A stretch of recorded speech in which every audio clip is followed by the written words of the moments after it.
আসসালামু আলাইকুম বন্ধুরা। বিশ্বের সবচেয়ে ধনী ফুটবলারের কথা বললে অনেকে ভাবে মেসি, রোনালদো। কিন্তু না, আপনি জানলে অবাক হবেন। এই মুহূর্তে বিশ্বের সবচেয়ে ধনী ফুটবলার ফাইক বলকিয়া।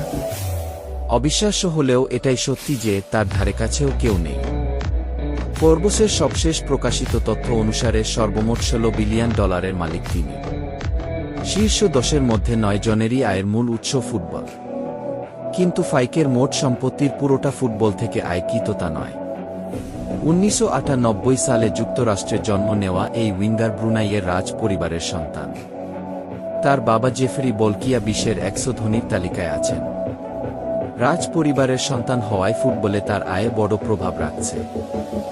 বর্তমানে থাইল্যান্ডের ক্লাব রাচাবুরিতে খেলেন ফাইক বলকিয়া।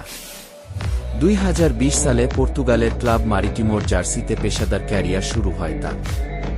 এছাড়া ব্রুনাই জাতীয় ফুটবল দলের হয়ে 6টি ম্যাচ খেলেছেন এই উইঙ্গার ফাইক বলকিয়া।